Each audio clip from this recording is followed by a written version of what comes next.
히가시노 게이고 길동무 미스터리.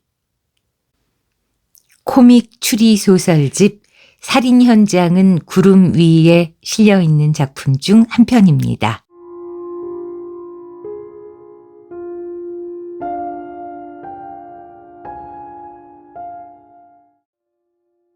(1장) 19시 50분 후쿠오카 출발, 21시 20분 도쿄 도착 비행편.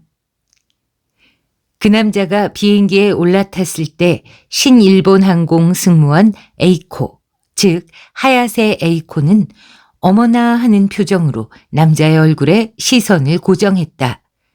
안면이 있는 남자였기 때문이다. 흰머리가 약간 섞인 머리를 반듯하게 옆으로 가른 그 남자도 아 하는 모양으로 입술을 움직이고 나서 뒤쪽으로 걸음을 옮겼다. 남자도 에이코를 알아본 것이다.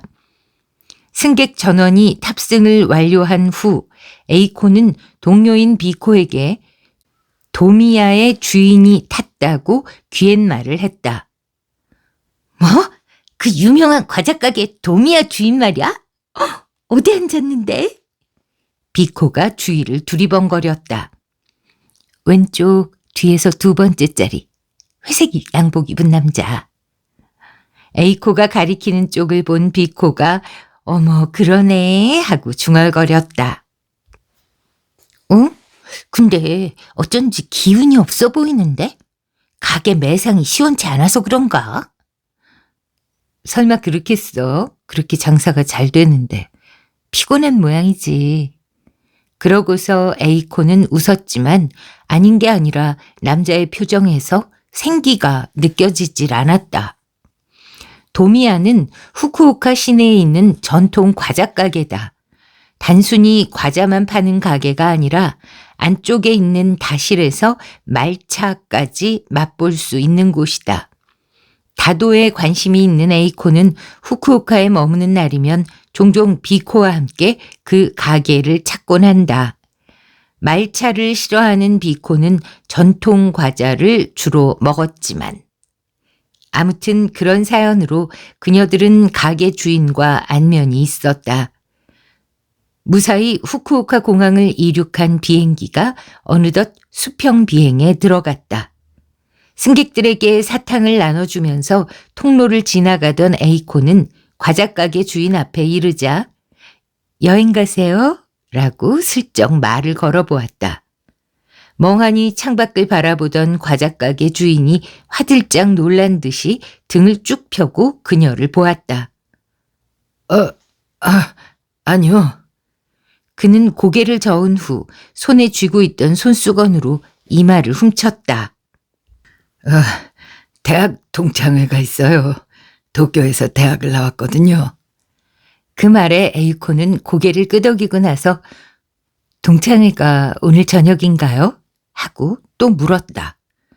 과자가게 주인은 이번에도 고개를 저었다. 동창회는 내일이지만 도쿄에 오랜만에 가는데 느긋하게 지내다 오는 게 어떻겠냐고 아내가 권하더군요. 그래서 오늘 가기로 한 겁니다. 아, 그러시군요. 미소를 지어 보인 에이코가 그의 옆을 통과하려 할 때였다. 잠깐만요. 하고 이번에는 그가 그녀를 불렀다. 에이코는 미소를 머금은 채 그를 돌아보았다. 식사라도 같이 하면 어떨까요? 과자가게 주인이 약간 머뭇거리며 말했다. 예기치 못한 제안에 에이코는 당황한 표정을 보이고 말았다. 그 탓인지 그가 변명하듯 이렇게 덧붙였다. 그저 식사만 같이 해주시면 됩니다. 혼자 먹자니 따분할 것 같아서요. 그 말에 에이코는 조금 전에 미소 띤 얼굴로 되돌아가며 고개를 살짝 왼쪽으로 기울였다. 아쉽지만 오늘 밤에는 처리해야 할 업무가 남아있어요. 물론 거짓말이었다. 남자 승객이 만남을 청할 경우 그녀는 늘 이런 식으로 거절해왔다. 비코가 들었다면 아이고, 아까워라. 나 같으면 잔뜩 얻어먹었을 텐데.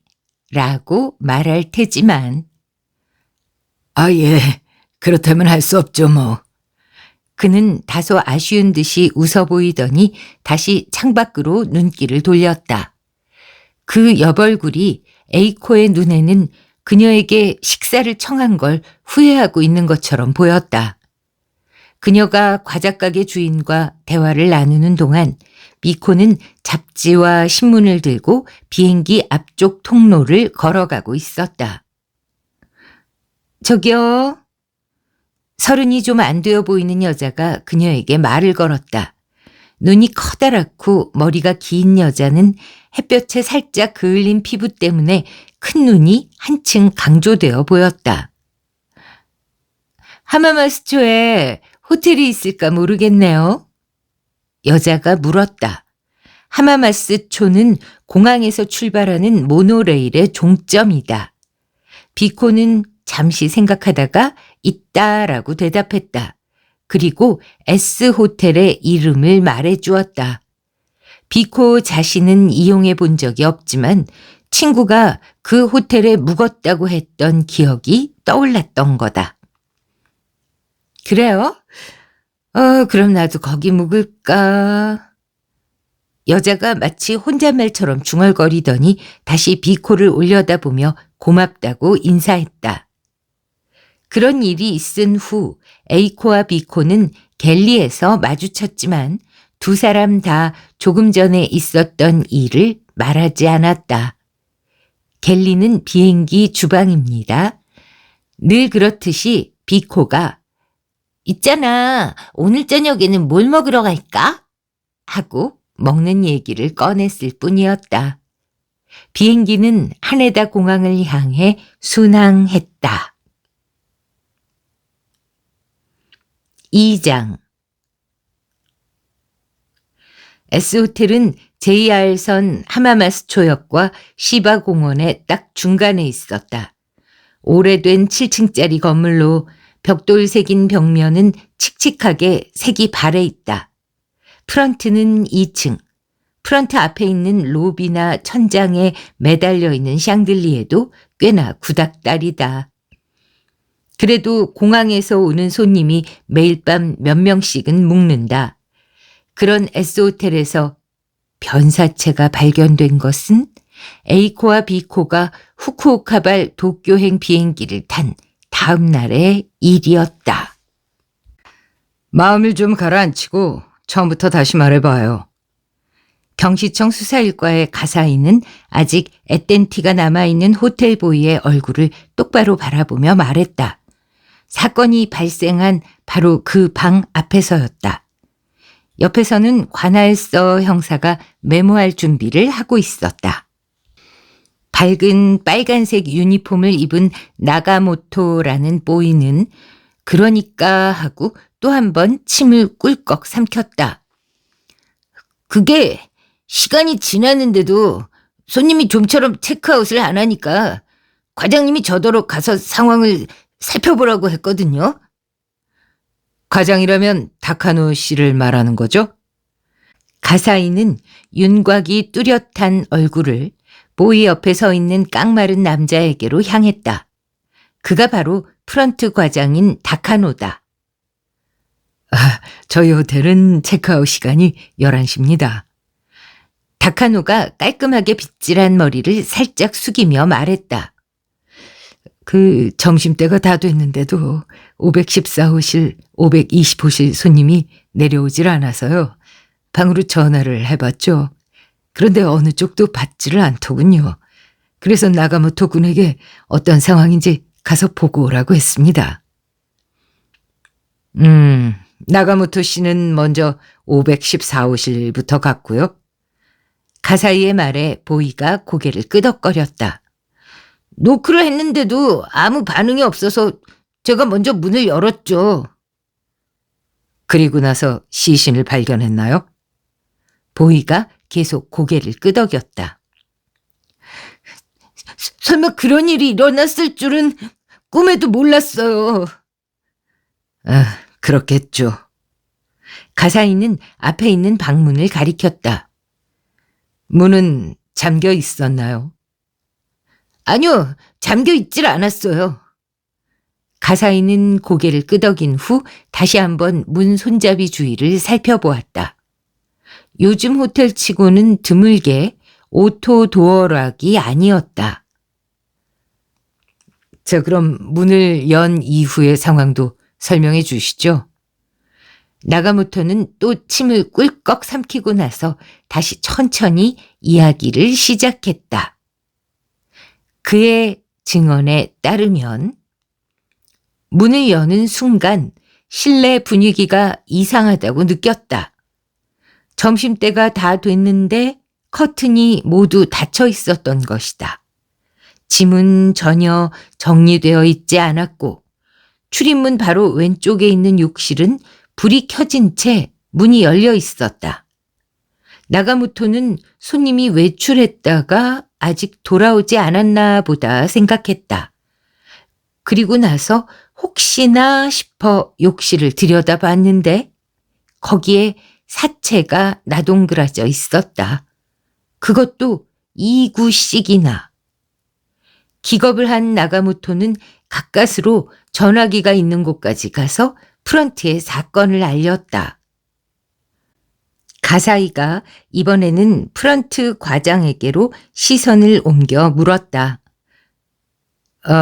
죽은 두 사람 말인데요. 남자는 514호실에 있던 도미타 게이조 씨, 여자는 520호실에 있던 호리 사키코 씨. 틀림없나요? 틀림없습니다. 프런트 과장 다카노는 얼굴이 하얗게 질린 채 대답했다. 아마도 시신을 떠올렸을 것이다. 시신들은 피범벅이었다. 호리 사키코는 가슴에 과일칼이 꽂힌 채 욕실 입구에 쓰러져 있었다. 상처에서 흘러나온 피로 그녀의 얇은 스웨터가 검붉게 물들어 있었다.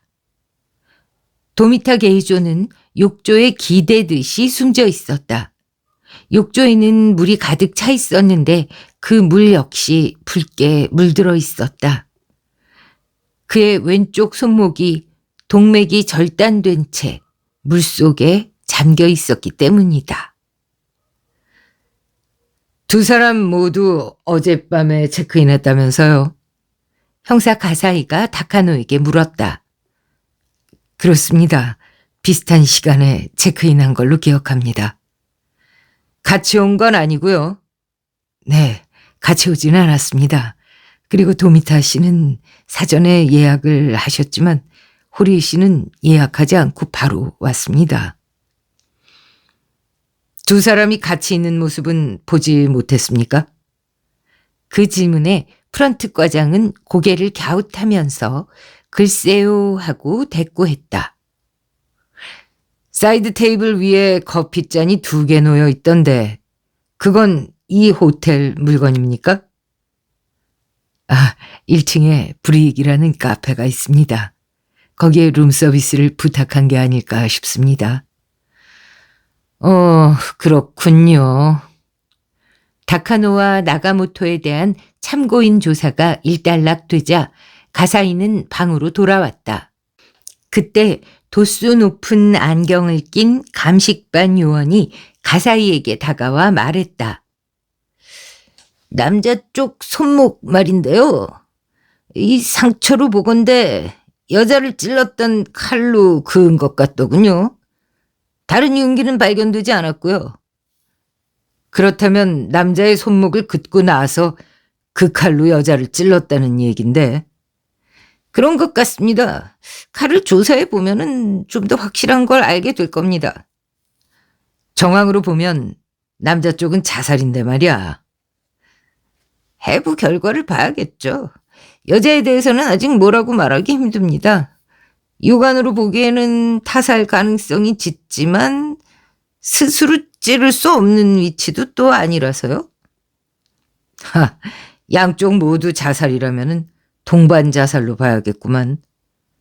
그렇지만 남자 쪽은 손목을 그었는데 여자는 가슴을 찔렀다는 게 어쩐지 아구가 맞질 않잖아. 뭐 그건 알 수 없습니다. 요즘에는 여자들이 오히려 이 배짱이 두둑한 경우가 더 많아서요. 그 말에 가사이가 쓴웃음을 지으면서 지문은 하고 물었다. 아, 이미 제출했습니다. 카레는 여자 쪽 지문만 있더군요. 그런데 마음에 걸리는 점이 하나 있습니다. 커피잔 말인데요. 그중 하나는 지문이 지워져 있었습니다. 그래? 네, 나머지 하나는 지문이 남아 있었고요. 도미타 게이조의 지문으로 보였어요. 커피는 남아있지 않았겠지? 네, 2잔 모두 비어 있었습니다. 가사이는 다시 고개를 갸웃거렸다. 그는 1층 카페로 가서 514호실에 커피를 배달했다는 웨이터를 만났다. 하얀 반소매 셔츠를 입은 호리호리한 젊은이였다. 어젯밤 10시쯤이었어요. 남자 손님이 전화로 주문을 해서 514호실에 커피 2잔을 가져갔습니다. 그때 방 안쪽 모습은 보이지 않았나요? 보이지 않았어요. 노크를 하니까 문이 20cm 정도 열리더니 손님이 문틈으로 얼굴을 내밀고 커피를 쟁반째 받아갔거든요. 안에 사람이 있는 기척은요? 그러자 웨이터는 팔짱을 끼고 미간을 잔뜩 찡그렸다. 소리는 들리지 않았지만 남자의 거둥으로 봐서 안에 사람을 숨기고 있는 것 같던데요. 가사이는 웨이터에게 고맙다고 말한 후 카페를 나와 다시 현장으로 돌아갔다. 죽은 2사람의 신원은 금방 밝혀졌다. 도미타 게이조는 후쿠오카 시내에 있는 전통 과자 가게 도미야의 주인으로 나이는 45세, 아내와 고등학교 2학년인 딸이 있었다. 학생 시절의 친구들을 만나려고 도쿄에 온 듯했다. 그의 가방에서 그 사실을 뒷받침하는 동창회 통지문이 발견되었다. 호리 사키코는 후쿠오카에 사는 회사원으로 나이는 30, 회사는 모 속옷 메이커로 직장에 문의해보니 어제와 오늘 이틀간 휴가를 냈다고 한다. 도쿄에 온 이유는 명확하지 않았다. 후쿠오카에 있는 아파트에서 혼자 살고 있었고 현재 가족에게 연락을 취하는 중이었다. 지정에 얽힌 사건으로 보는 게 타당하지 않을까요? 관할서의 젊은 수사원이 가사이에게 말했다. 현장 상황으로 봐서 남자가 여자를 찌르고 나서 자기 손목을 그어 자살한 게 아닐까 싶은데요. 글쎄, 그랬다면 칼이 바닥에 떨어져 있어야겠지. 가사이가 수염을 깔끔하게 민 턱을 비비며 말했다. 나이프가 여자 몸에 그대로 꽂혀 있었다는 건 남자 손목을 먼저 그었다는 뜻이야. 오, 하긴 그렇군요. 그럼 그 반대일지도 모르겠네요. 여자가 남자를 죽인 후에 자살을 한 거죠. 그러고 보니 여자는 호텔을 예약하지도 않았다고 하던데 여자 쪽이 후쿠오카에서 남자를 쫓아왔는지도 모르겠습니다. 물론 그렇게 추정할 수도 있겠지만 가사이는 고개를 갸웃했다. 동반 자살이라. 그렇다면 여자 쪽도 손목을 그었어야 자연스럽지 않을까? 3장.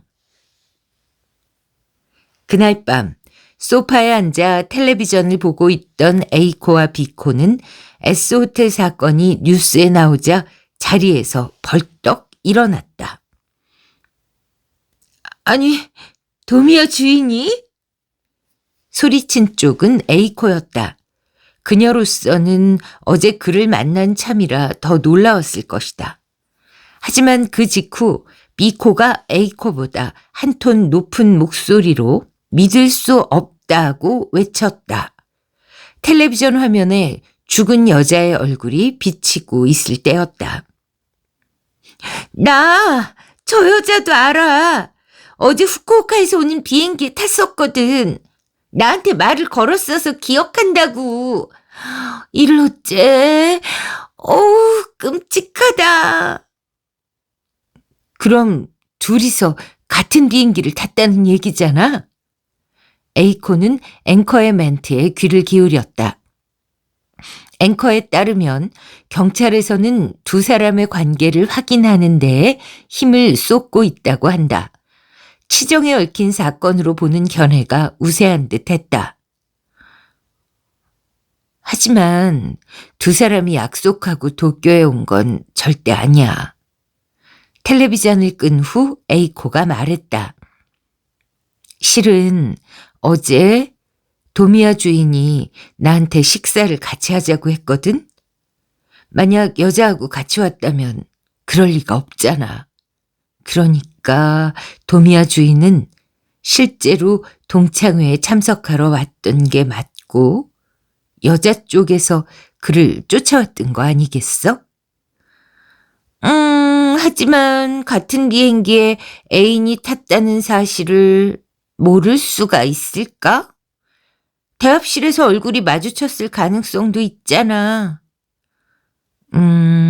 알았지만 일부러 무시했을 수도 있지. 그런가? 석연치 않다는 표정으로 고개를 갸웃하던 비코가 아! 하고 소리를 질렀다. 왜 그래?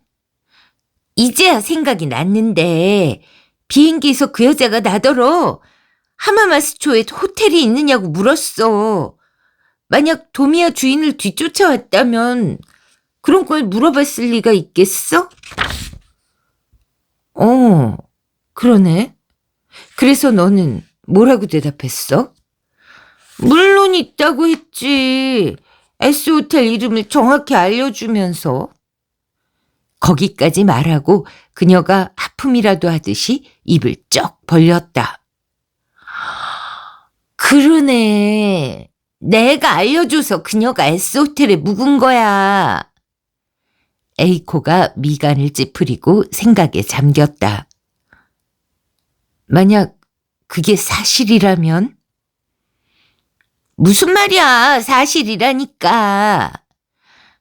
그렇다면 도미야 주인하고 그 여자가 같은 비행기를 탄 것도 또 S호텔에 묵은 것도 단순한 우연은 아니라는 얘기네? 응, 우연히 그런 식으로 겹칠 리가 없지.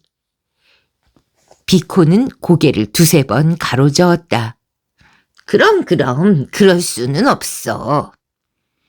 에이코는 테이블에 턱을 괴고 도미야 주인의 사람 좋아 보이는 얼굴을 떠올려 보았다. 그러나 그에게 숨겨둔 애인이 있었다는 사실을 그녀로선 납득하기 어려웠다.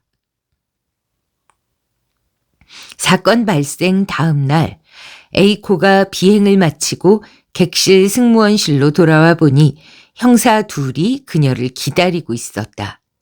비행 대기 중이던 비코와 객실 과장 엔도도 함께였다. 엔도의 얼굴이 어두워 보이는 이유는 골치 아픈 일이 생길 때마다 비코가 연루되는 탓일 것이다. 어제 S호텔에서 일어난 사건 때문에 오셨다는군. 사망한 두 사람이 그저께 우리 비행기를 이용한 것 같다면서 말이지. 그래서 그 일로 그 비행기에 탔던 자네들한테 질문할 게 있대. 엔도는 두 형사를 소개했다. 나이가 든 쪽은 경시청 수사일과의 가사이, 젊은 쪽은 야마모토라고 했다. 엔도가 도망치듯 자리를 뜬 후 에이코와 비코는 손님 접대용 의자에 앉아 형사들과 마주했다. 가사이는 우선 사진을 2장 보여준 후 거기 나온 인물들을 본 기억이 있느냐고 물었다. 예상대로 호텔에서 죽은 두 사람의 얼굴이었다. 에이코와 비코는 서로 얼굴을 마주본 다음 형사에게 고개를 끄덕였다. 그리고 도미타 게이조와는 아는 사이라고 덧붙였다. 아, 마침 잘 됐군요. 가사이의 입가가 살짝 벌어졌다. 실은 이 두 사람이 비행기 안에서 어땠는지 묻고 싶어서 왔습니다. 예를 들어서 둘이 친밀하게 굴었다거나 이런 거 말이죠. 어땠습니까? A코는 다시 한번 B코를 바라보고 나서 이렇게 대답했다. 어제 뉴스에서 두 사람이 애인 사이였던 것처럼 말하던데요. 정말 의외라고 생각했어요. 순간 가사이의 눈이 빛난 것처럼 보였다. 그러니까 그 말은 전혀 애인 사이로 보이지 않았다는 뜻인가요?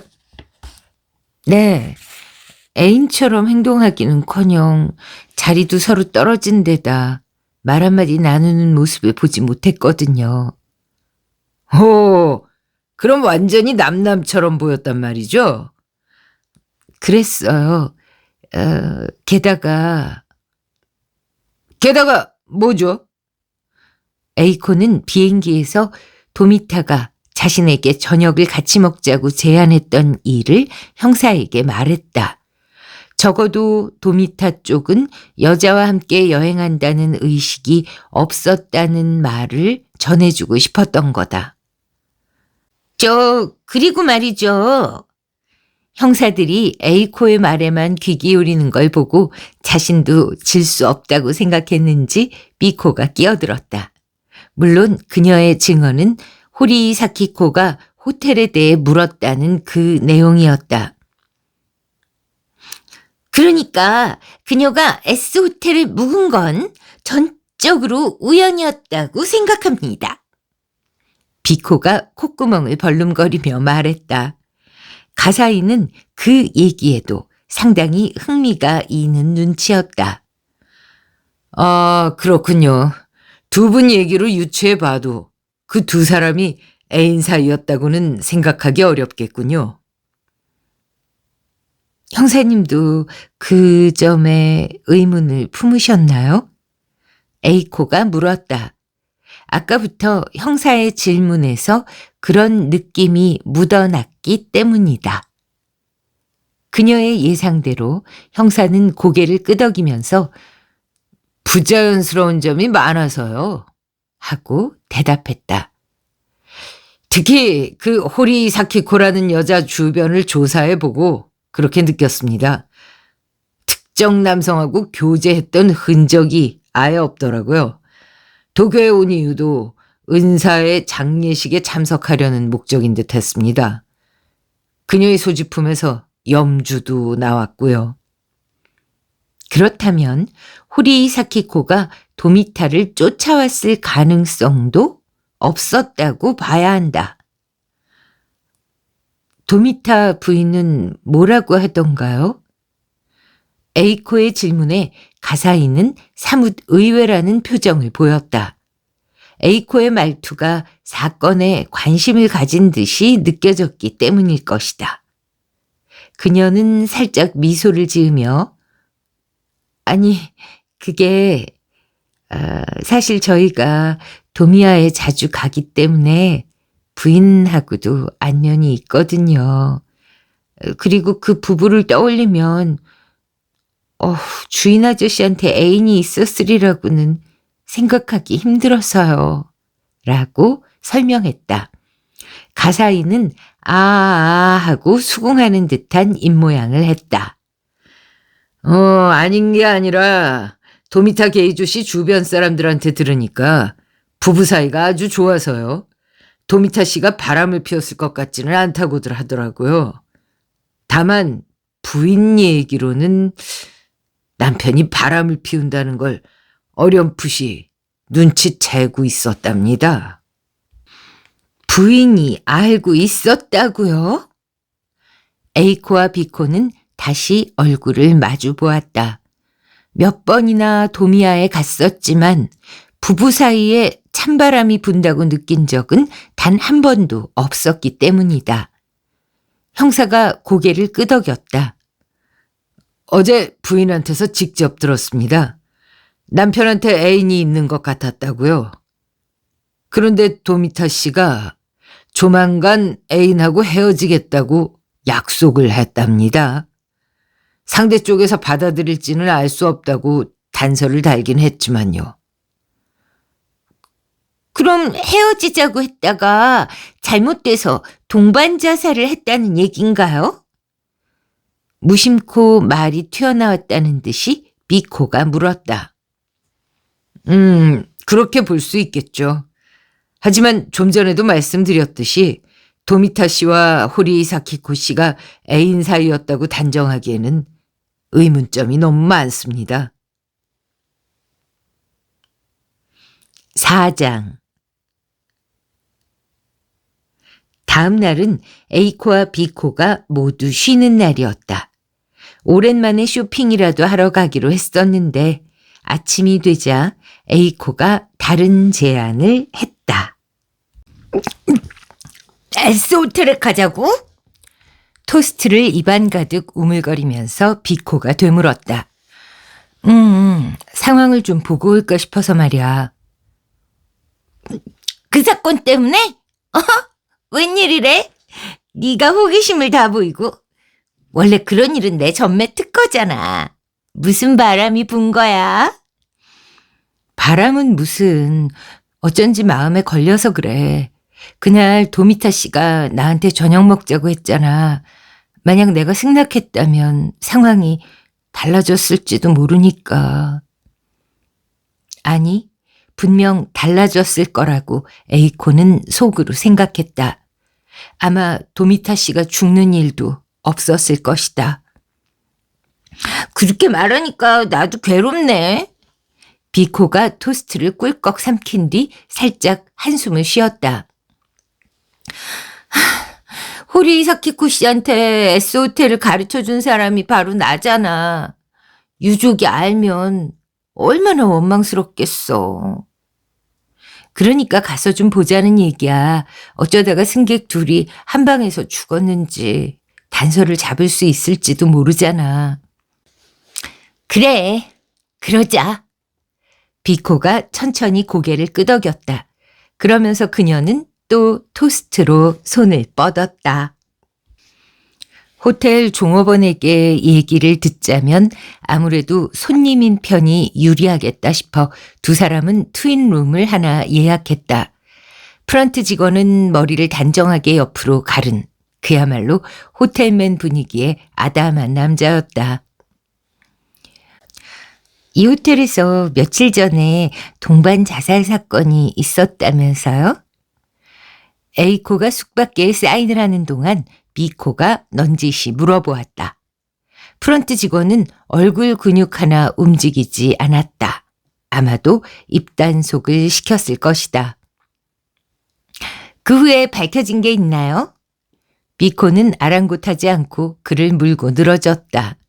하지만 프런트 직원은 그 사건에 대해서는 말씀을 드리기가 좀 하고 고개를 숙이더니 옆에 있던 보이에게 그녀들을 안내하라고 지시했다.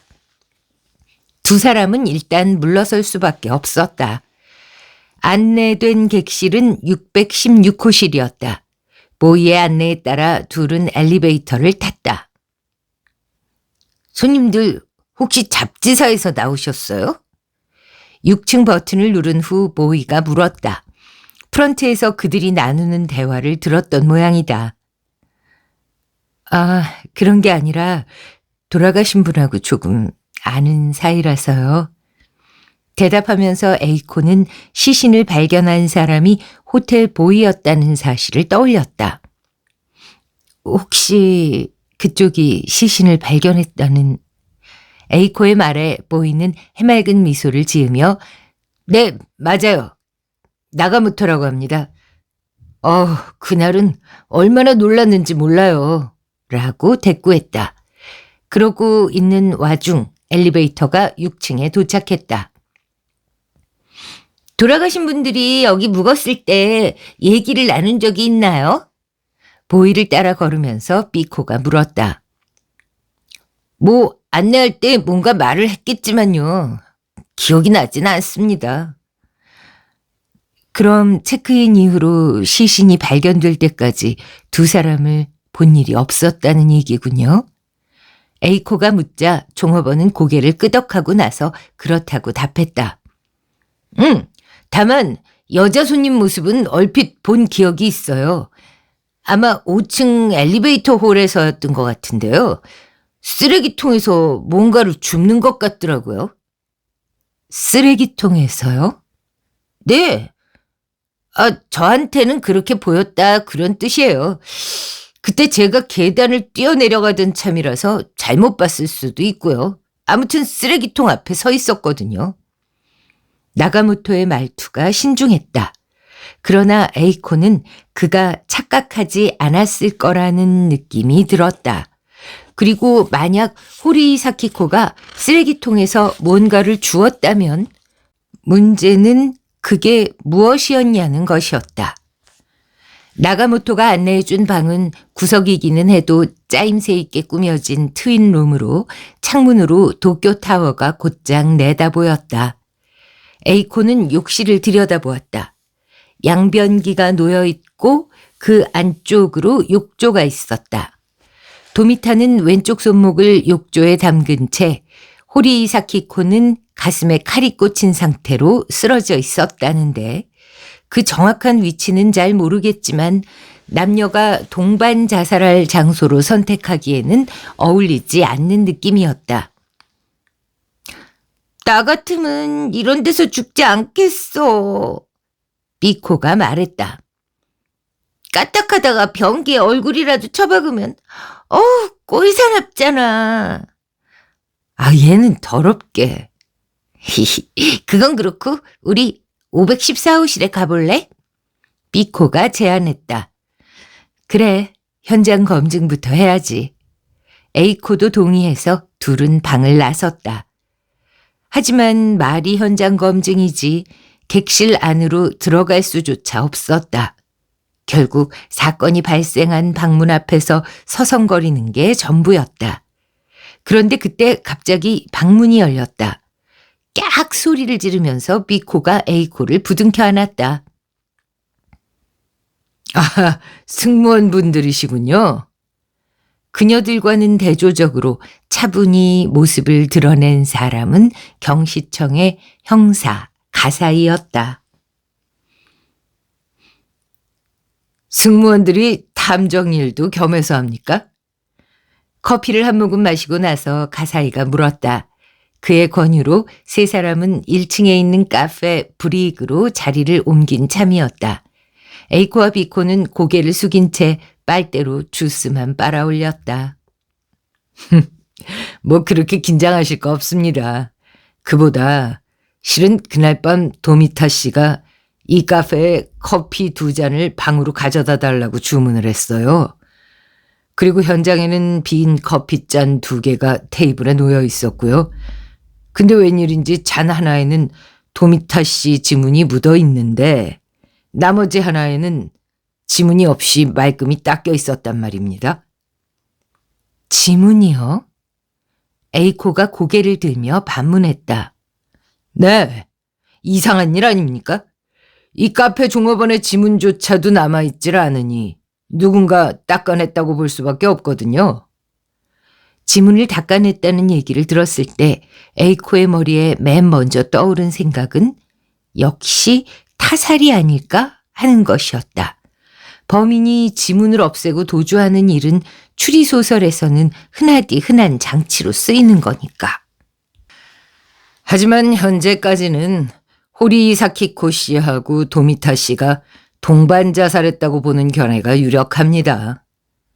가사이가 에이코의 속마음을 읽기라도 한 것처럼 말했다. 도미타 씨의 체내에서 수면제 성분이 검출됐는데 그게 아무래도 커피에 들어있었던 것 같거든요. 게다가 사키코 씨 가슴에 꽂혀있던 칼을 조사한 결과 도미타 씨의 혈액이 검출됐어요. 그래서 도미타 씨가 잠든 다음 사키코 씨가 기회를 봐서 그의 손목을 긋고 자신도 목숨을 끊지 않았나 싶은 거죠. 사키코 씨가 도미타 씨의 애인이었다는 증거가 있나요? 비코의 물음에 형사는 씁쓸한 표정으로 고개를 저었다. 아니요. 도미타 씨의 부인은 남편한테 애인이 있었다고 주장을 하는데 그걸 뒷받침할 만한 증거를 찾질 못했습니다. 이건 그냥 제 생각일 뿐인데요. 에이코는 아까부터 머릿속에 맴돌던 생각을 털어놓기로 했다. 타살로 보기는 힘들까요? 예컨대 범인이 도미타 씨를 살해할 목적으로 찾아와서 수면제를 먹이고 그의 손목을 그었다. 그런데 거기에 호리 씨가 나타나니까 우발적으로 그녀까지 살해했다. 그렇게 말이에요. 그러면 커피잔의 지문이 지워져 있었던 것도 설명이 가능해진다. 가사이는 감탄스럽다는 듯이 그녀의 얼굴을 바라보며 천천히 고개를 끄덕였다. 설득력 있는 추리군요. 실은 그랬을 가능성도 염두에 두고 있긴 합니다. 다만 제3자에 의한 타살로 간주할 경우 반드시 해결돼야 할 문제가 하나 있어요. 도미타 씨하고 사키코 씨의 관계 말이죠? 삐코가 물었다.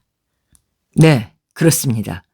그 문제를 해결하지 않고서는 한 걸음도 앞으로 나갈 수가 없습니다. 그리고 동기가 뭐였냐는 점도 문제고요. 거기까지 말한 후 가사이는 컵에 물을 한 모금 마시고 어딘가 먼 곳을 바라보는 듯한 눈빛을 했다. 그리고 잠시 후 새삼 정색하며 에이코와 비코를 돌아보았다. 아, 도미타 씨의 부인을 안다고 하셨죠? 네. 대답하면서 에이코는 비코를 슬그머니 바라보았다. 어떤 분입니까? 두 분이 느낀 대로 솔직히 말씀해 주시면 됩니다. 어떤 사람이냐면은요. 에이코가 우물쭈물하자 비코가 딱 잘라 말했다. 아주 좋은 분이에요. 상냥하고 친절하고 심지도 굳고요. 그래요? 가사이는 그렇게만 대꾸하고 또 물을 마셨다. 그의 태도에 신경이 쓰인 에이코가 용기를 내어 물었다. 혹시 도미타 씨의 부인을 의심하고 있나요? 그 질문에 가사이가 놀랐는지 움찔하면서 그녀의 얼굴을 바라보았다. 그렇군요. 아니요, 그 정도는 아닙니다. 그는 분명하게 선을 그었다. 오해를 불러일으켜선 안 되겠다는 의지가 느껴졌다. 이건 비밀입니다만 두 분 믿고 말씀드리겠습니다. 실은 도미타 씨가 거액의 생명보험에 들어있었습니다. 생명보험에요? 우와, 그래요?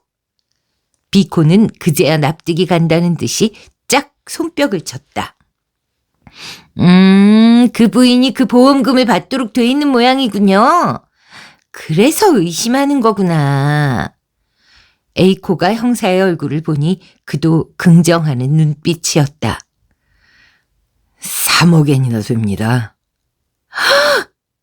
그것도 2달 전에 계약을 했더군요. 이런 경우 보험살인을 의심하는 게 수사의 상식입니다. 다만 뒷조사를 해보니까 부인한테는 완벽한 알리바이가 있는 데다가 어느 모로 보나 살인을 저지를 만한 사람 같진 않더라고요. 당연하죠. 그러니까 그런 얼토당토하는 의심은 당장 거두세요. 비코가 힘주어 말하자 가사이도 동의했다. 예, 저희도 그 추리는 타당성이 별로 없다고 생각합니다. 게다가 이번 사건으로 부인이 보험금을 받을 수 있을지 없을지도 아직 모르거든요. 아주 미묘한 상황이 되나서요. 무슨 뜻이죠? 에이코가 물었다. 아실는지 모르겠지만 생명보험에 가입한 지 1년 이내에 자살했을 경우에는 보험금이 나오질 않습니다. 그러니까 이번 사건이 동반 자살, 즉 양자 합의하에 자살한 걸로 판명이 될 경우에는 보험금이 지급되질 않아요. 보험금을 노리는 살인이라면 그런 상황을 만들지 않았을 거란 말씀인 거죠? 그렇습니다. 그보다 좀 더 확실하게 타살로 위장을 했겠죠. 그리고 그건 뭐 그다지 어려운 일도 아니고요. 5장 A코가 또다시 가사이 형사를 만난 건 사건 발생일로부터 열흘이 지나서였다. 둘은 하네다 공항에서 우연히 마주쳤다. 후쿠오카에 가려는 참입니다. 형사가 말했다. 어머, 몇 시 비행기로요? 저도 오늘 후쿠오카행 비행기 타는데요. 그러나 가사이가 탈 비행기는 에이코가 타는 비행기 바로 전 출발편이었다. 도미야에 직접 가서 도미타 씨 부인에게 얘기를 들어볼 생각입니다. 에이코에게는 그의 말투가 퍽 의미심장하게 들렸다. 뭔가 진전이 있었나요? 아니요, 진전이랄 것까진 없습니다. 다만 아무래도 보험금이 신경 쓰여서요. 그 후로 도미야에 관해 조사해 본 결과 상당에게 빚이 있다는 사실도 알아냈거든요. 도미야에 빚이 있었어요? 에이코는 의외라고 생각했다. 언제 가도 그 가게는 위험이 있고 위기 따위는 전혀 느껴지지 않았기 때문이다. 그렇게 전통 있는 가게들은요, 과감하게 현대적으로 변화를 한달까 합리화를 꾀하기가 어렵다고 하더군요. 전통을 유지하는데도 돈이 상당히 들고 말이에요. 그리고 가사이는 손목시계를 들여다보며 자리에서 일어섰다. 탑승 시간이 다 되었던 것이다. 도미타 씨하고 호리사키코 씨 관계는 밝혀졌나요? 헤어지다가 에이코가 묻자 형사는 돌아서며 어깨를 으쓱했다. 그 두 사람은 아무 관련이 없습니다.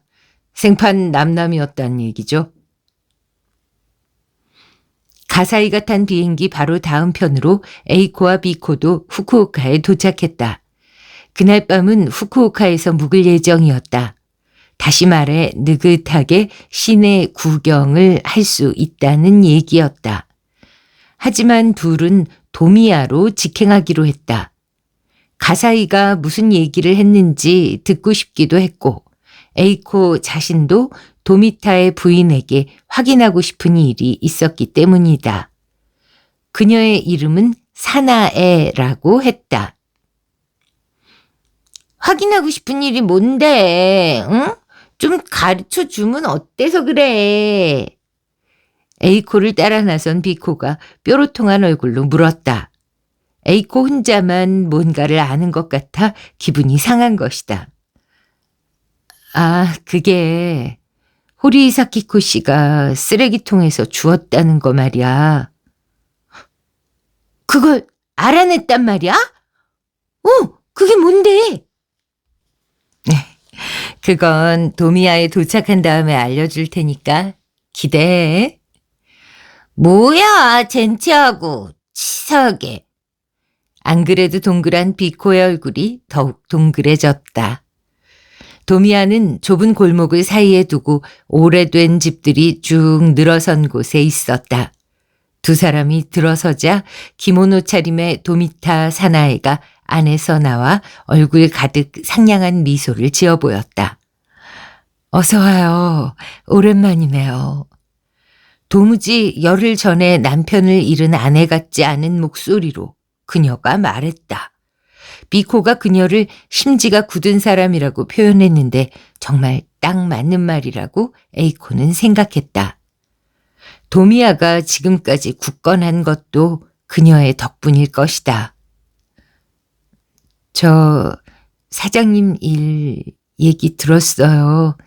정말 뭐라고 말씀드려야 할지. 에이코의 말에 사나이는 손을 휘휘 내저었다. 그 얘기는 이제 안 해도 돼요. 다 끝난 일인걸요. 그리고 사나이는 둘을 안쪽에 있는 다실로 안내했다. 다실이라고는 해도 다다미방이 아니라 의자에 앉도록 되어 있어서 다리가 저릴 염려는 없다. 여주인이 손수 끓여준 말차를 마시며 A코와 B코는 도미아의 특제 전통 과자를 각각 2개씩 먹었다. 한 잔 더 드릴까요? 사나이가 묻자 A코는 차는 괜찮고 그 대신 여쭤볼 게 좀 있다고 대답했다. 무심한 듯이 말할 작정이었는데 말투가 굉장히 딱딱해지고 있었다.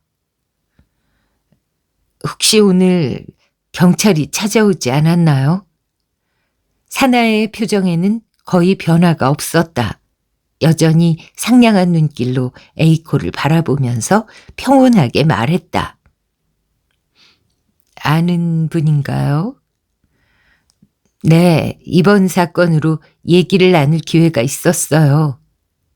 그리고 A코는 도미타가 탔던 비행기에 자신들이 탔던 일과 그 후에 있었던 복잡한 사정들을 얘기해 주었다. 아, 그랬군요. 거참 묘한 우연이네요.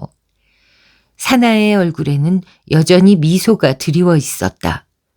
심하게 침착하네 하고 A코는 생각했다. 형사가 와서 뭘 물어보든가요? 지나친 참견이라는 걸 알면서도 A코가 물었다. 한편으로 어쩌면 그녀가 기분을 상할지도 모르겠다고 생각은 했지만 묻지 않을 수 없었다. 그런데 그녀는 그저 고개를 약간 갸우뚱할 뿐이었다. 별다른 건 없었어요. 지금까지 있었던 일을 확인한 정도랍니다. 형사님이 잘못 실망하는 눈치시더군요. 그야 어쩔 수 없는 일이죠. 그럴 리가 없어. A코는 속으로 생각했다. 고작 그동안의 일을 확인하러 가사이가 일부러 여기까지 찾아왔다고? 그 역시 진상을 눈치챘고 그걸 밝히려고 왔을 텐데. 사모님, A코가 사나이를 불렀다. 스스로 생각하기에도 의외일 만큼 침착한 목소리가 나왔다. 사나이가 함초롬한 시선으로 A코를 보았다. 그 눈을 마주 보면서 A코는 말을 이었다. 혹시 사장님이 자살한 거 아니냐? 형사가 그렇게 묻지 않던가요? 그제야 사나이의 얼굴에서 표정이 사라졌다. 그리고 얇은 천이 휙 들이운 듯한 표정이 되었다가 이내 다시 미소 띤 얼굴로 되돌아왔다. 그러나 여전히 어딘가 모르게 긴장감이 엿보였다. 남편은? 그녀가 천천히 입술을 움직였다. 그 여자에게 살해당한 거예요. 그게 아니죠. A코가 등을 꼿꼿하게 펴며 말했다. 그 반대예요. 사장님이 그 여자를 살해했어요. 옆에서 B코가 헉 하고 숨을 삼키는 소리가 들렸다. 사장님이 가게 빚 때문에 고민하던 끝에 그걸 자신의 생명보험금으로 갚기로 했던 거 아닌가요? 이제 와서 하는 말이지만 그날 저녁 비행기에서 뵌 사장님은 어딘지 모르게 절박한 느낌이었어요. 그래서 마지막으로 누군가와 함께 식사를 하고 싶었던 것이다 라고 A코는 지금 생각하고 있다. 야, 그럼 자살하려고 도쿄까지 가셨단 말이야? B코가 옆에서 조심스레 물었다. 사나이는 말없이 자신의 손바닥만 내려다보고 있었다. 그래. 그런데 자살이라는 사실이 알려지면 보험금을 받지 못하니까 타살로 보이도록 일을 꾸미셨던 거야. 카페에 커피를 2잔 주문한 이유나 잔 하나에만 지문이 남게 나머지를 닦아낸 것도 모두 살인자가 같이 있었다고 암시하려던 거라고. 그럼 수면제도? 그렇지. 사장님이 스스로 커피에 넣어서 마신 거야. 그리고 왼쪽 손목을 칼로 그은 다음 스스로 욕조에 그 팔을 담갔어. 그래서 경찰이 타살을 의심했구나. 오! 고개를 약간 숙인 채 말하던 미코가 갑자기 얼굴을 번쩍 들었다. 그런데 호리 사키코 씨는 왜 그 일에 말려든 거야? 문제는 그거야. 에이코가 대답했다. 사실 도미타 사장님은 장치를 하나 더 마련해뒀던 거야. 방 열쇠. 그 열쇠를 방 바깥 어딘가에 버리고 그런 다음 안에서 문을 잠근 거지. 그렇게 하면 범인이 방문을 잠그고 도주하다가 열쇠를 버린 것처럼 보일 수 있잖아? 근데 그 열쇠를 버린 데가 바로 그 쓰레기통이었던 거야. 오, 호리 씨가 뭔가를 주웠다는 쓰레기통 말이지? 자초지종을 알게 되어서인지 비코의 말투에서 열기가 느껴졌다. 그래서 만반의 준비를 마친 도미타 사장님은 자살을 시도하고 있었어. 근데 바로 그때 예기치 못한 일이 일어난 거야. 낯선 여자가 방 안으로 들어온 거지. 그게 호리 사키코 씨였구나. 그녀가 우연히 쓰레기통에서 열쇠를 발견했어. 그래서 주인한테 돌려주려고 그 방으로 찾아갔겠지. 노크를 했지만 아무 반응이 없으니까 방 안에 열쇠를 두고 나가려고 문을 열었어. 도미타 씨는 깜짝 놀랐겠지. 설마 누가 열쇠로 문을 따고 들어올 거라곤 꿈에도 생각을 못했을 테니까. 그 열쇠는 자기가 죽은 후에 발견되어야 하는 건데 말이지. 만약 목숨을 건지게 되면 경찰 조사를 받을 거고 그러면 결국 보험금을 노린 사기극이었다는 사실을 자백하지 않을 수 없을 테고. 도미타 씨가 그 순간 거기까지 생각했는지는 모르겠지만 아무튼 그대로 놔둘 수는 없다고 순간적으로 생각했겠지? 그래서 최후의 수단으로 호리 씨를 살해한 거야. 그리고 그녀의 숨이 끊어지자 칼에 묻은 지문을 닦아낸 다음 그녀의 손에 쥐어줘서 지문을 묻게 하고 자기는 다시 욕조에 왼손을 담근 채 쓰러진 자세를 취했지. 그렇게 해서 생판 남남인 두 사람이 호텔 객실에서 함께 죽어있는 상황이 벌어진 거야.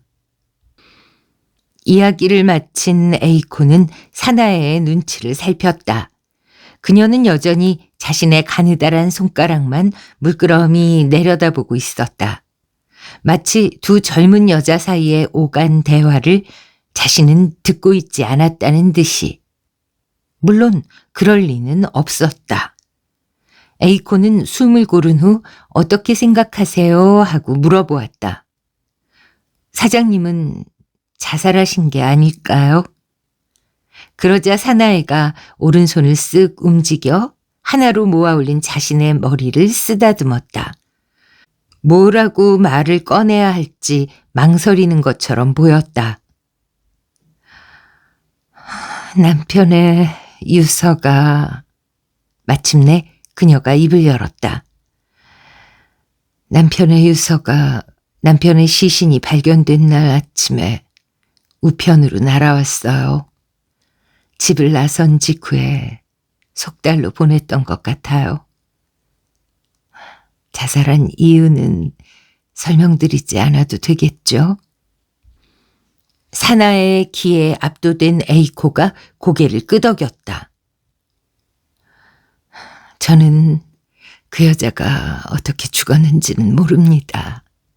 어쩌면 하야세 씨가 말씀하신 대로일지도 모르죠. 하지만 죽은 이유 따위는 아무래도 상관이 없었어요. 그보다 저한테 중요한 일은 남편은 자살한 게 아니라 살해당했다고 주장하는 거였어요. 그래서 사장님한테 애인이 있었던 것 같다고 거짓말을 하셨군요. 그러자 사나이는 눈을 내리깔며 그이한테 애인을 사귈 만한 용기라도 있었다면 이 가게 운영도 좀 더 잘했을지 모르겠네요. 라고 말했다.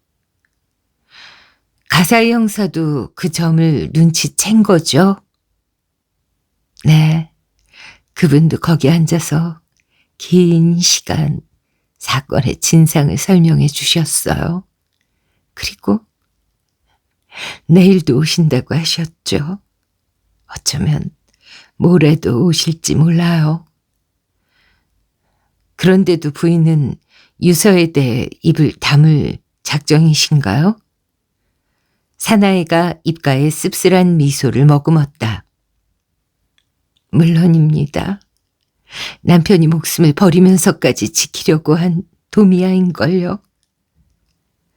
저도 목숨을 걸고 지켜내보려고요. 그리고 그녀는 싱긋 웃더니 에이코와 비코를 번갈아 보았다. 그러니까 두 분도 방금 하신 얘기를 경찰에는 하지 말아주세요. 에이코와 비코는 얼굴을 서로 마주본 후 고개를 끄덕였다. 네, 얘기하지 않을게요. 그제야 사나이는 안도의 표정을 지었다.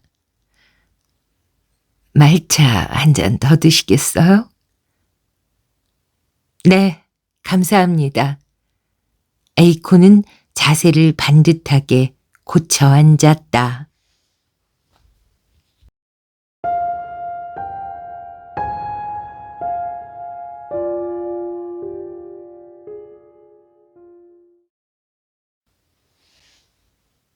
네, 어떻게 들으셨습니까? 저는 벌써 여러분의 댓글이 보이는 것 같습니다. 그래도 그렇지 저렇게 묻어줘도 되는 거야? 글쎄요. 아마도 일본이라는 나라는 그 대를 이어서 자영업을 하는 경우가 많잖아요. 그건 그만큼 거기에 많은 가치를 둔다는 거겠죠. 한 집안이 뭔가를 했고 대를 이어서 자손들이 그것을 이어나간다. 그런 어떤 장인 정신이 투철하다 보니까 이 과자점 이름이 뭐였죠? 갑자기 생각이 안 나네. 도미야 과자점의 이 명맥을 이어가기 위해서 그 명예를 지키기 위해서 남편이 자살을 선택을 한 건데 뭐 거기에 대한 존중은 이해할 수 있지만 정말 아무 잘못도 없는 아가씨 하나가 죽게 됐잖아요.